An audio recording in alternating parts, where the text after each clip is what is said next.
wabarakatuh. Ila hadratin nabiyina Muhammadin sallallahu alaihi wasallam wa ala alihi wa sahbihi wa dzurriyyatihi jamil anbiya wal mursalin wal malaikatil muqarrabin jamil awliya wasyuhada wassalihin fi masyariqil ardi ila magharibiha bariya wa bahriya jami'a baina wa ummahatina wa ajdatina wa jaddatina wa masyayikhina wa talamidina wa ikhwanina wa asdiqaina wa jiranina wa jil muslimina wal muslimat wal mu'minina wal mu'minat khususan ila jami'a li kuburina wa khususan jamil musannifil quds syariah wa mutarjimiha bi barakatil fatihah. A'udzu billahi minasy syaithanir rajim. Bismillahirrahmanirrahim.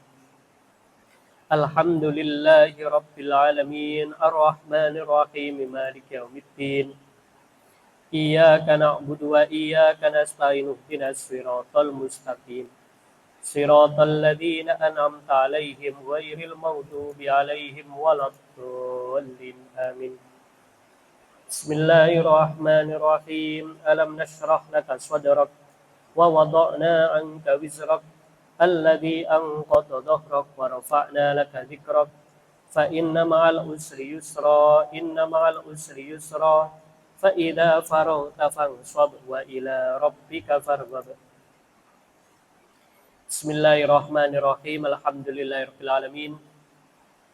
Wassalatu wassalamu ala asyrafil anbiya wal mursalin sayyidina wa maulana Muhammadin wa ala alihi wa sahbihi ajmain, amma ba'd. Hadirin rahimakumullah, pada bulan Maulid Nabi ini yang bisa kita tingkatkan adalah mengerjakan ibadah-ibadah sunnah. Banyak kesunahan yang bisa kita amalkan, kita praktekkan dalam kehidupan sehari-hari, terutama yang dalam hal ini adalah sunnah-sunnah menyangkut wudhu dan juga menyangkut sholat. Kalau terkait wudhu itu ada beberapa keistimewaan di dalam majelis fatwa.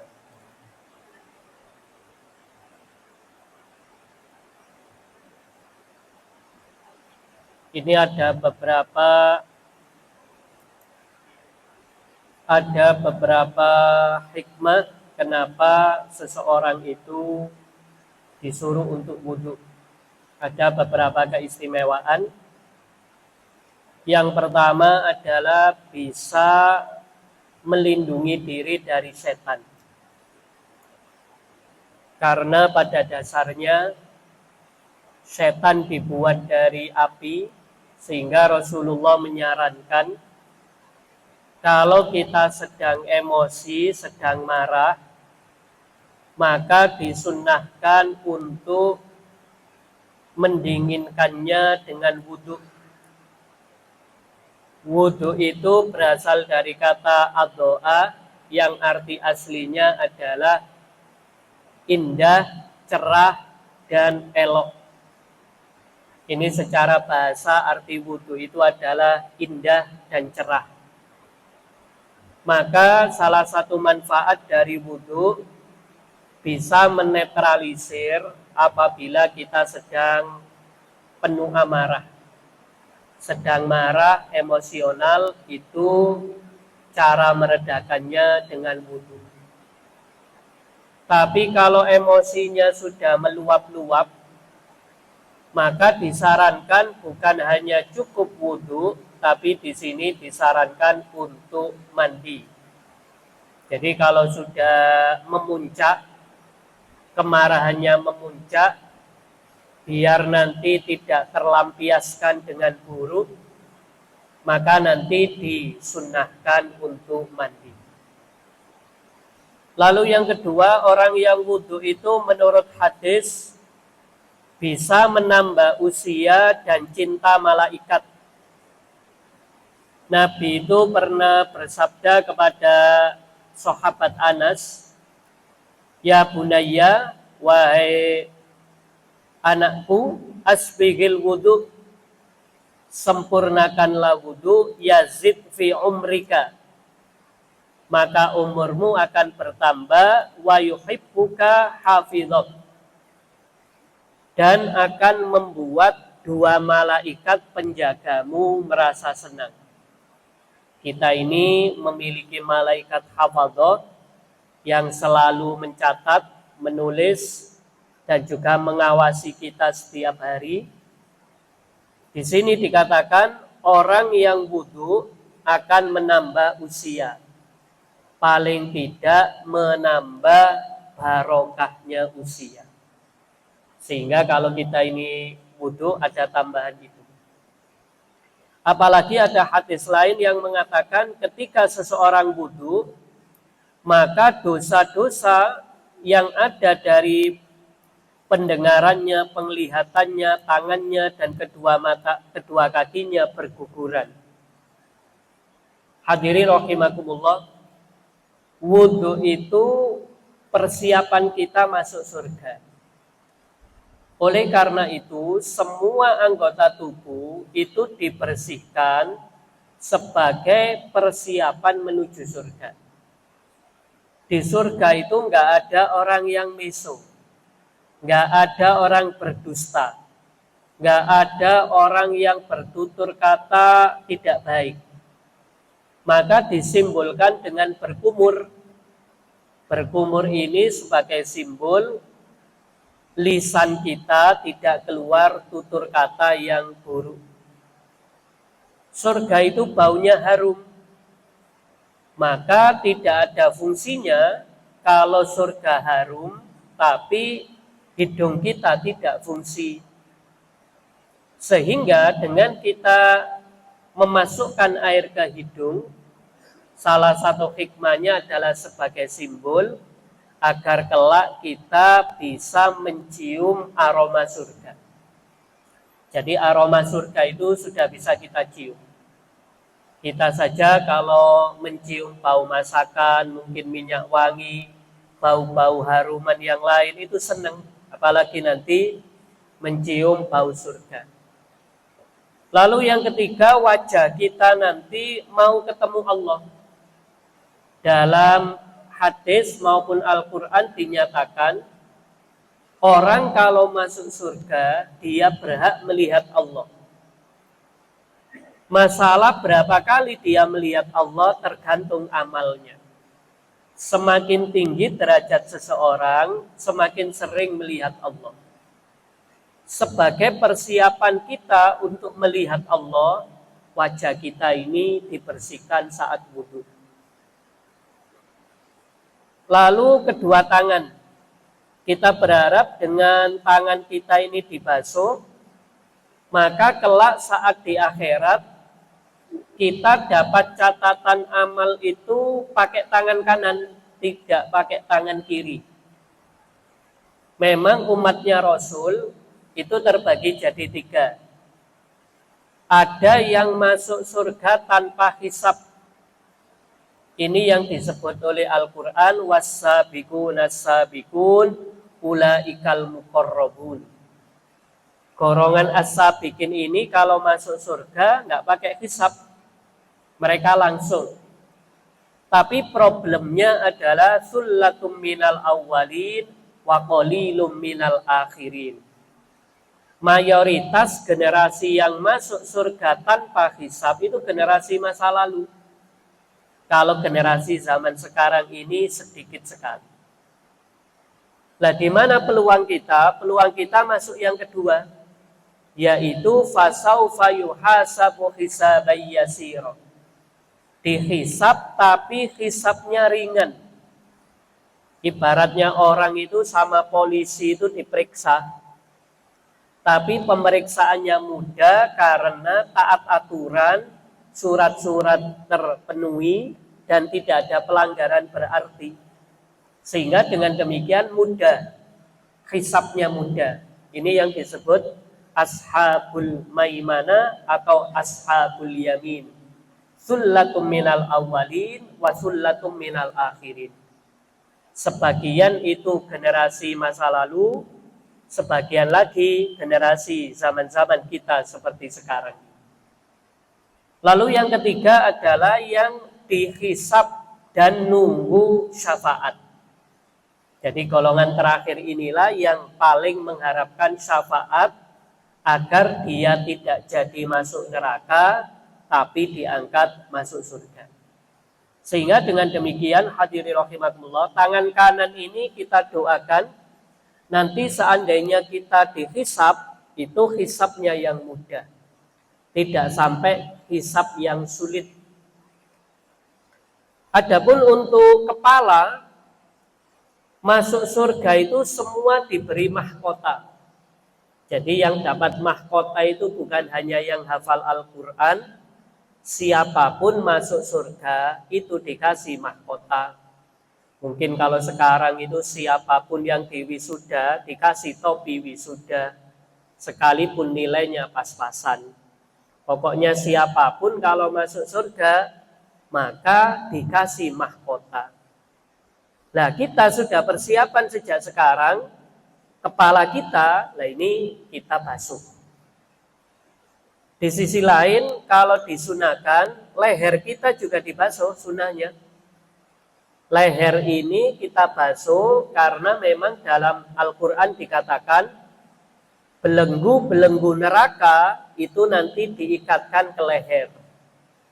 Jadi kayak kita lihat tayangan-tayangan, kalau ada narapidana, kalau ada orang mau dihukum, itu borgolnya ada di leher. Nah ini dengan kita mengusap pada saat mandi, maka tidak sampai mengalami hal demikian. Adapun untuk kaki, sudah pasti tujuannya adalah agar mantap saat berjalan di atas siratal mustaqim, sehingga tidak sampai tergelincir. Jadi ini hikmah kenapa kok wudhu itu seperti itu, yaitu sebagai persiapan. Lalu yang ketiga adalah membantu pengabulan doa. Jadi kalau ada orang itu wudhu, walaupun doanya di dalam kendaraan, boleh-boleh saja. Hanya saja tekanan Rasulullah adalah zaman nanti itu akan ada orang yang israf, berlebihan saat wudhu dan saat doa. Apa yang dimaksud berlebihan saat wudhu? Lebih dari 3 kali basuhan. Ada kaidah fikih al-kabir la yukabbar. Kalau sudah batas maksimal nggak boleh ditambah. Yang boleh ditambah itu malah istinja. Kalau pas kita cawi istinja, buang air kecil maupun besar, sebanyak-banyaknya air boleh. 3 kali kok masih ragu, nambah 5 kali, nambah 7 kali, sampai yakin, itu boleh. Tapi kalau wudhu paling banyak 3 kali. Walaupun kita wudhu di sungai. Sungai mengalir, airnya gratis, airnya melimpah, tetap kita makruh lebih dari 3 kali basuhan. Dulu Rasulullah kalau wudhu itu sekitar 650 ml. Sama seperti air mineral ukuran tanggung. Nggak sampai 1 liter, yaitu 650 ml. Atau bahasa Arabnya 1 mud. 1 mud itu biasanya diterjemahkan 2,3 liter. 2/3 liter. 2/3 liter itulah 1 mud. Adapun kalau mandi itu dikali lipat 4. Jadi kalau mandi berarti 650 kali 4 sekitar 2,5 liter. Dan Nabi Muhammad itu mandi 2,5 liter plus Sayyidah Aisyah. Jadi mandi berdua hanya menghabiskan air 2,5 liter. Dari sini para ulama menyatakan, ini alhamdulillahnya para ulama itu mengatakan batas minimal wudhu yang penting tidak kurang dari 650 ml. Ini batas minimal. Kalau kurang itu nanti tidak boleh. Jadi minimal kalau wudhu airnya 1 mud 2/3 liter. Kalau mandi tadi kali 4 berarti sekitar 2,5 liter. Mungkin bisa digenapkan 3 liter ini untuk mandi. Ini batas minimalnya. Kalau untuk maksimalnya tentu tadi disampaikan kalau sudah dibasuh 3 kali cukup, tidak perlu nambah lagi. Hadirin rahimakumullah. Maka orang seperti ini disuruh doa. Lah kapan kita itu disunahkan wudhu? Nanti ada beberapa momen di mana kita sunnah wudhu. Jadi di dalam aturan fikih ada beberapa momen di mana kita itu disunahkan untuk berwudhu. Pada halaman Sunanul Wudhu 95. Di sini ada beberapa momen yang kita disunahkan wudhu adalah yang pertama pada saat mau tidur. Jadi pada saat mau tidur. Kalau mau tidur ini disunahkan wudhu. Saat mau baca Al-Quran itu sunnah. Kalau mau baca Al-Quran sunnah. Tapi kalau memegang Al-Quran wajib.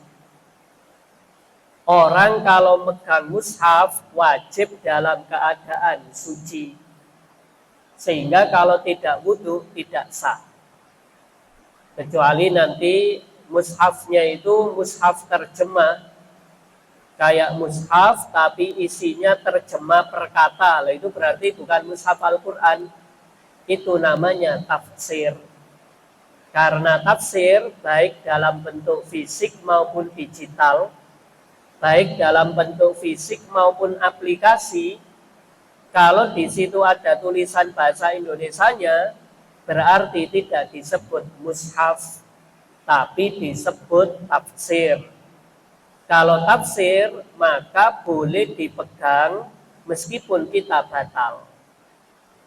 Tapi tentu nanti pahalanya ya kalah sama yang Al-Quran tulen. Kalau kita punya aplikasi kok murni bahasa Arab, murni tulisan Arab, nggak ada terjemahnya, berarti itu mushaf Al-Quran digital. Tapi kalau ada terjemahnya, walaupun namanya Quran digital, secara fikih disebut tafsir. Karena tafsir, maka kalau memegang tidak harus dalam keadaan suci. Kalau dalam keadaan suci itu kalau pegang mushaf.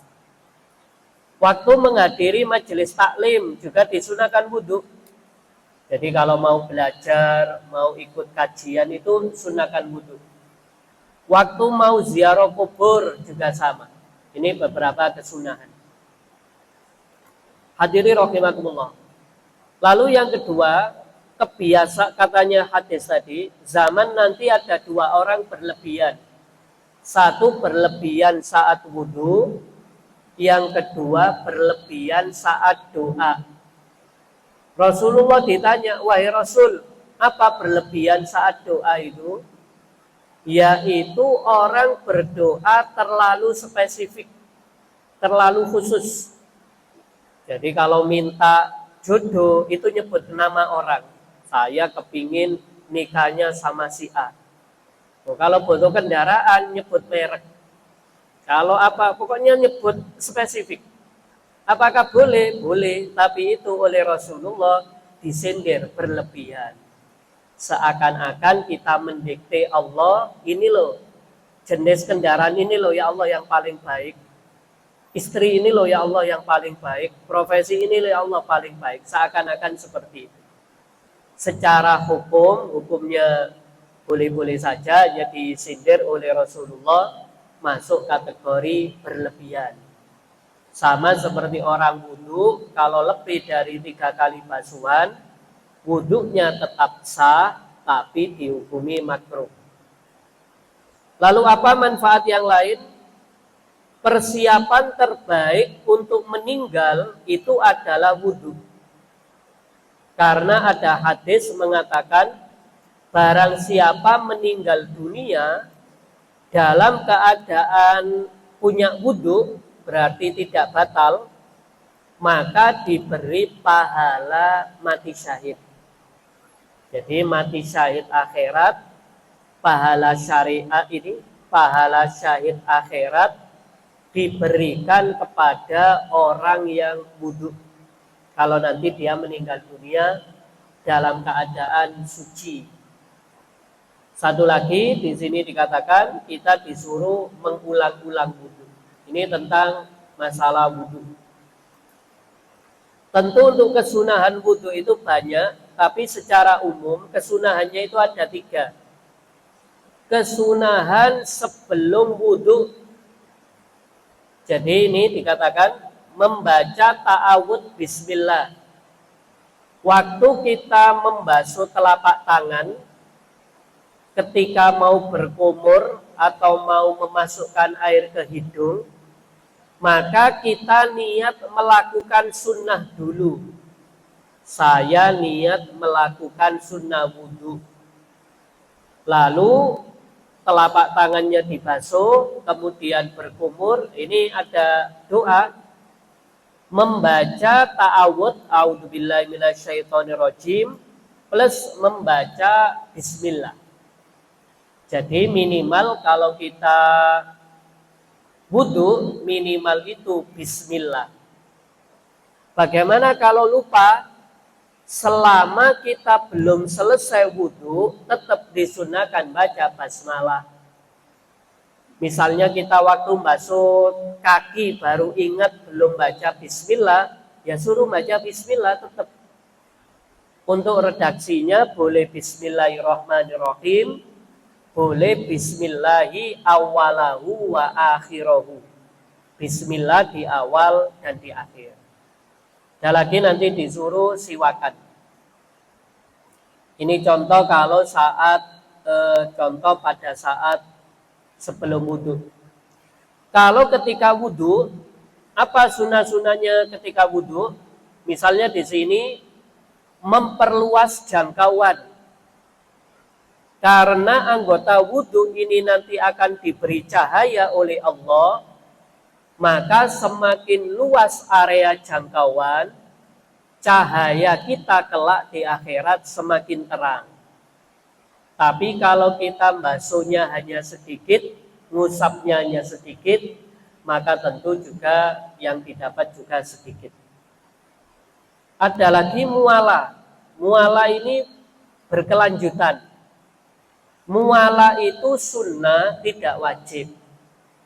Dulu ada kasus Ibnu Umar itu pernah wudhu, habis membasuh muka, lalu membasuh telapak tangan. Lalu beliau dipanggil ngurusi jenazah. Setelah ngurusi jenazah 10-15 menit, Ibnu Umar kembali wudhu. Nah, beliau wudhu itu enggak ngulang dari awal, tapi melanjutkan dari wudhu sebelumnya. Sehingga dengan demikian, yang namanya mualat itu adalah sunnah. Sederhananya, wudhu itu boleh dicicil. Jadi kalau sekarang muka sama tangan, karena airnya sedikit, pindah toilet atau pindah keran, nggak apa-apa, nggak usah ngulang lagi. Walaupun sudah kering, nggak apa-apa, selama nggak batal. Jadi kalau pas debit airnya kurang, airnya lagi kurang, maka waktu basuh muka sama tangan di satu keran misalnya, lah nanti setelah itu waktu pindah ke keran yang lain, ke kamar mandi yang lain, boleh. Selama tidak batal. Memang sarannya disunahkan kita ini kalau wudhu sekaligus tunai. tidak perlu diangsur. Mandi juga sama.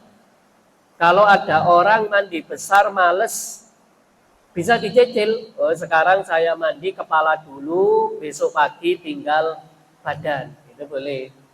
Tapi kalau mandi besar kan nggak ada yang membatalkan. Tidur kan nggak membatalkan tadi. Tapi kalau wudhu itu nanti bisa batal.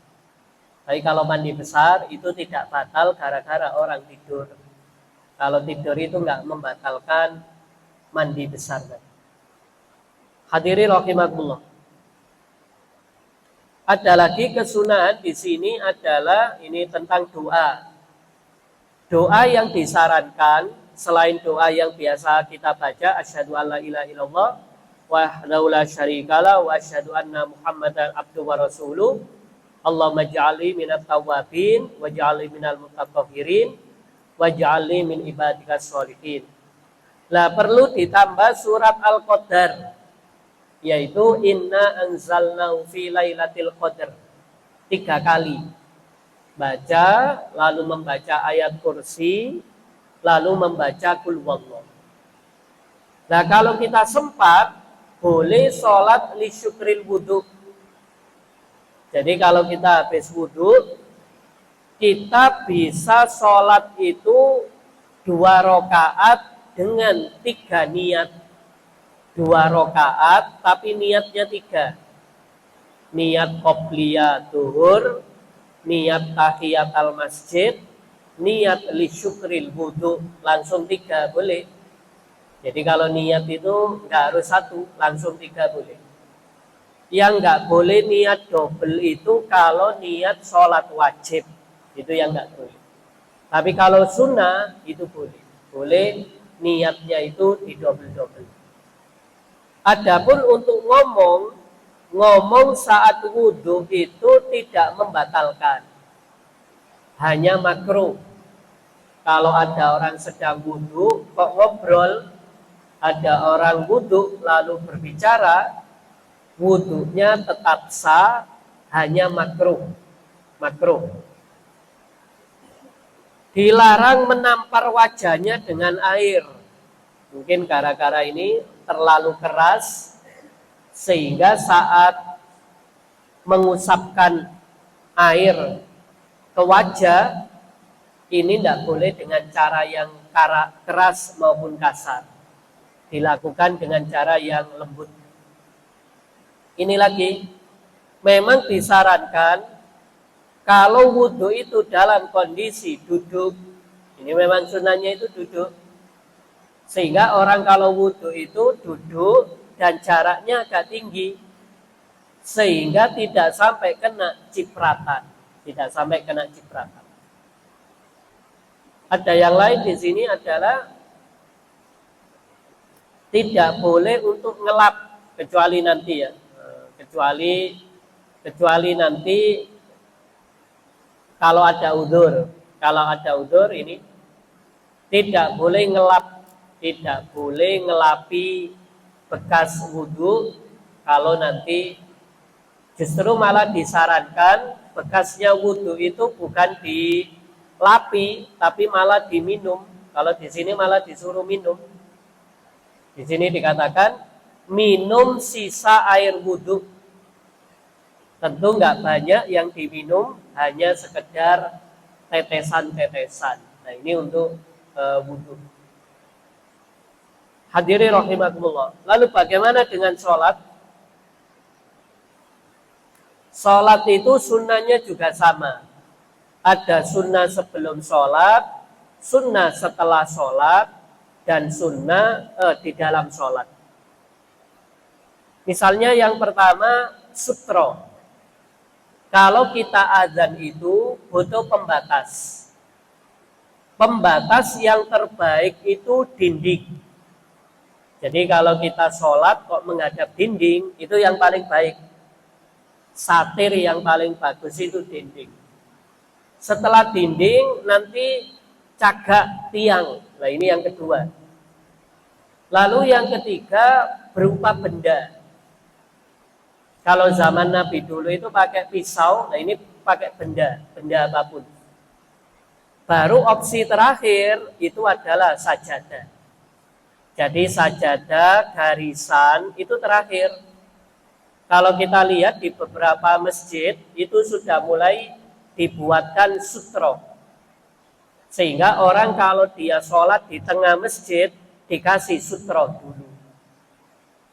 Nah, batas maksimal ngasih sutro 1,5 meter.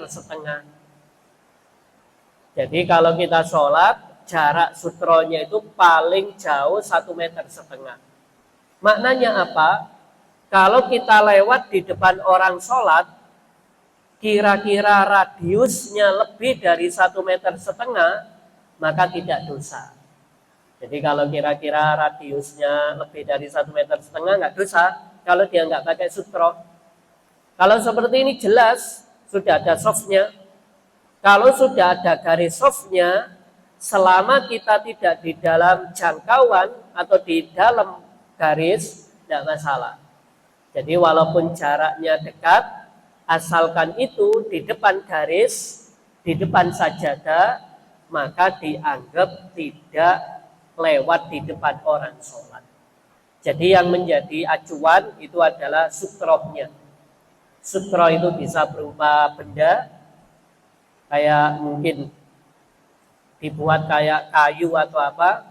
Lalu sajadah ada lagi ya kayak garis-garis karpet. Garis-garis yang ada di karpet, di lantai masjid itu namanya sutro. Nah, sutro ini yang nanti berfungsi untuk membatasi. Kenapa kok perlu dibatasi? Di satu sisi, kita itu butuh konsentrasi.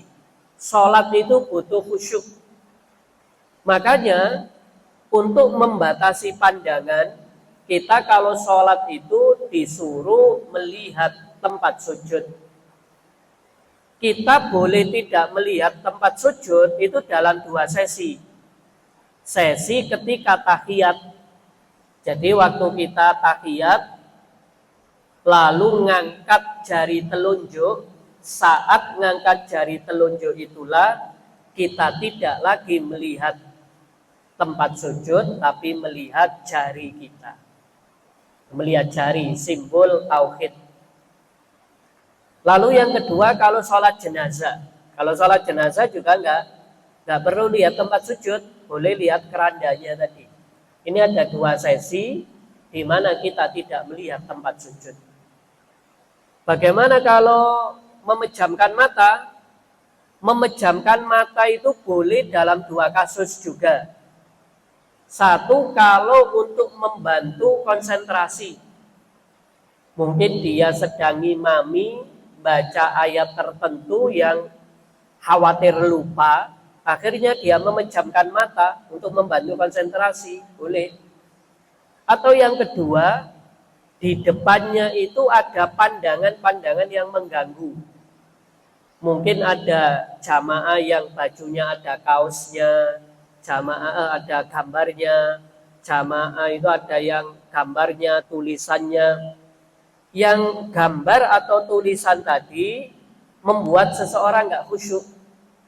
Atau mungkin kalau kita di rumah, sholat di dekat anak, kalau tingkah polanya anak itu membuat kita nggak khusyuk, boleh untuk memejamkan mata.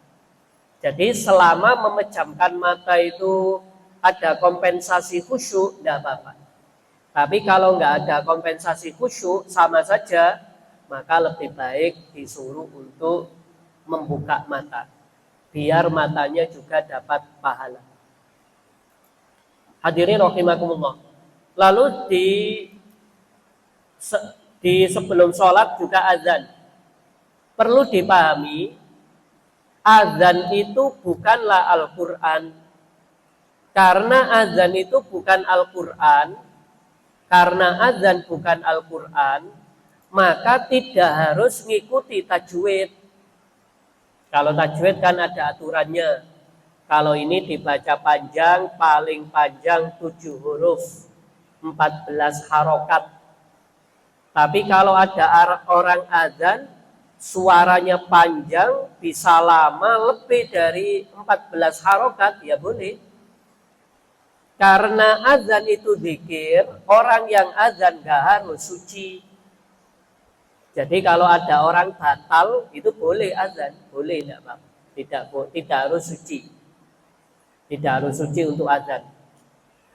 Lah adapun untuk iqamah, yang penting jarak antara azan dan iqamah cukup dipakai sholat 2 rakaat. Itu sudah cukup. Karena dalam hadis dikatakan dalam setiap azan dan iqamah disunnahkan sholat qobliyah. Jadi antara azan sama iqamah waktunya diatur yang sedemikian rupa. Nah nanti setelah diatur yang tidak sampai memungkinkan untuk digunakan sholat 2 rakaat. Adapun untuk kesunahan, misalnya di sini, kesunahan saat sholat misalnya ngangkat tangan. Lah ngangkat tangan itu hanya ada 4 sesi. Saat takbiratul ihram, saat ruku', saat iktidal, dan saat bangun dari tasyahud pertama. Jadi menurut mazhab Syafi'i, kita ngangkat tangan itu dalam 4 kesempatan. 1 waktu takbiratul ihram, waktu ruku', iktidal, lalu tasyahud awal. Nah, ini kita ngangkat tangan. Hadirin rahimakumullah. Selanjutnya untuk masalah surat itu bebas. Memang idealnya kalau untuk sholat maghrib itu dipilih surat-surat yang paling pendek. Mulai dari Idza Zul sampai An-Nas itu dipakai maghrib. Kalau dipakai Isya sama Asar, mulai surat Sabbihisma sampai Al-Bayyinah, sampai Lam Yakunil. Adapun untuk surat di atas itu bisa dipakai untuk sholat subuh dan sholat zuhur yang waktunya itu lama. Adapun kalau untuk bersedekap itu bebas, boleh ditaruh di atas dada, di bawah pusar, di bawah dada, bahkan ditaruh di samping kanan kiri tubuh kita juga boleh. Semua ada hadisnya. Tapi kalau dalam mazhab Syafi'i, kita kalau sendakep itu ditaruh di bawah dada. Sebagai simbol, kita sendakep itu simbol memegangi iman. Kita itu simbol memegangi iman. Lalu kalau sudah sholat, apa yang sudah disunahkan setelah sholat? Nah ini yang penting zikir. Zikir ini nggak harus duduk. Kalau ada orang lagi ada perlu, boleh langsung keluar. Yang penting zikirnya jangan ditinggalkan. Nah baca zikir astagfirullahaladzim, nanti zikir subhanallah, zikir Fatimah namanya, itu boleh dilakukan. Lalu yang kedua, sunnahnya apa? Pindah tempat. Suruh pindah tempat. Kalau kita habis sholat wajib, segera pindah tempat. Baik mau melakukan sholat sunnah maupun sholat yang lain, misalnya jamak atau apa, khusus untuk, tentu kalau untuk jamak kesulitan gitu. Tapi kalau ada kasus di mana kok kita mau melakukan sholat yang lain, misalnya sholat qadha atau apa, nah ini pindah tempat. Nah kalau untuk urusan sholat qadha itu tata caranya mengikuti waktu. Kalau sekarang kok kita mengqadha sholat maghrib, berarti ya lirih. Tapi nanti kalau malam kok kita mengqadha sholat asar, ya harus keras. Nah standarnya keras itu orang di belakang kita dengar, nah itu sudah keras. Jadi kalau kita ngimami, nggak harus keras-keras, apalagi sekarang ada mikrofon, nah itu tidak harus keras. Yang penting terdengar orang di belakang, soft belakang kita, sudah disebut keras. Kalau yang disebut lirih itu apa? Bisa didengar sendiri, tapi orang lain nggak dengar. Ini namanya lirih. Khusus untuk sholat tahajud, sholat malam, itu caranya adalah sedang, tidak terlalu keras tapi juga tidak terlalu lirih. Nah ini unik, walaupun sepele tapi dapat pahala. Kalau kita mau bubar dari sholat, sekalipun pintunya ada di sebelah selatan, nah kita ini nengoknya ke utara dulu. Jadi nengok ke utara, biar kita ini belok ke kanan dulu, baru putar balik boleh. Ini dapat pahala, karena Rasulullah itu menyukai tayamun. Rasulullah itu menyukai apa-apa itu sebelah kanan. Jadi kalau kita noleh ke kanan dulu, baru keluar masjid, itu sudah dapat pahala. Satu lagi yaitu musafahah. Nah, musafahah ini salam-salaman. Salam-salaman ini boleh dilakukan sebelum sholat, boleh dilakukan setelah sholat, kapan saja boleh. Ini masuk berdasarkan hadis sahih, yaitu ketika seseorang bertemu disunahkan untuk berjabat tangan. Nah, tapi tidak harus menjadi keharusan. Kalau memang sudah salaman sebelumnya, lah habis sholat nggak perlu salam. Tapi kalau mau salaman boleh, dan yang lain. Ini tentang hukumnya salaman. Dan sebagai penutup hadirin rahimakumullah, ini adalah contoh kecil bahwasanya di dalam wujud cinta kita kepada Rasulullah, maka kita perlu memperbanyak amalan-amalan sunnah tadi. Dan sebagai penutup di sini, menurut kitab ini ada 3 alasan kenapa kita mencintai Rasulullah, dan ini bisa kita bawa terus. 1, karena penampilan fisik beliau. Kenapa kok kita mencintai Rasulullah? Karena penampilan fisik beliau. Maka kalau penampilan fisik kita meniru Rasulullah, kita juga dapat pahala. Ada orang ketika pakai sampo, pakai minyak rambut, tujuannya bukan untuk demi kelihatan necis, bukan biar apa-apa, tapi ngamalkan hadis, maka nalahu sya'run falyukribhu. Siapa yang punya rambut disuruh untuk memuliakan. Nah ini berarti dapat pahala. Lalu yang kedua menyangkut kamal, menyangkut kebaikan-kebaikan Nabi. Kalau kita berbuat baik bukan atas nama hak asasi manusia. Kalau kita nolong, misalnya ngasih uang ke pengemis, itu bukan karena kasihan, tapi karena memang ngikuti ajaran Rasul. Rasul itu ngajarkan kita sedekah, itu yang kita jadikan acuan. Jadi kalau kita hanya mengatasnamakan hak asasi manusia, maka tentu nggak ada pahalanya. Maka semua amal kebaikan kita niatkan mengikuti sunnah Rasul. Dan akhirnya kita perlu mencintai Rasul karena Rasulullah itu ihsan. Semua ajaran Islam itu dimaksudkan agar derajat kita nanti di surga semakin tinggi. Mulai dari ajaran air, najis, istinja, wudu, mandi, sholat, sampai tentang muamalah, pernikahan, semuanya itu kalau kita amalkan nanti akan meningkatkan derajat kita di sisi Allah. Itu kebaikan dari Nabi Muhammad.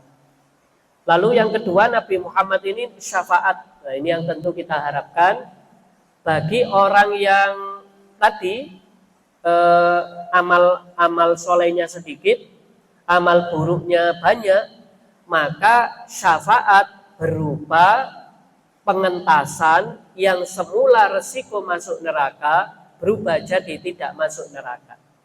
Tapi kalau kita sholawat dan kita ini sudah masuk surga, maka syafaatnya fungsinya sebagai upgrade.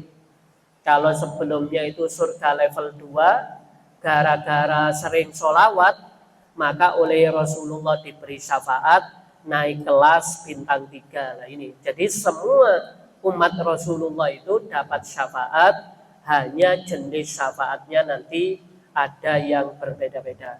Semoga dengan demikian sedikit banyak kita ngamalkan sunnah-sunnah Rasul, baik saat wudu, saat sholat, terkait penampilan fisik, terkait akhlak, dan juga rasa terima kasih kita kepada Rasulullah. Semoga kita semakin mencintai beliau dan kelak kita mendapatkan rahmat dan syafaat beliau. Amin ya rabbal alamin.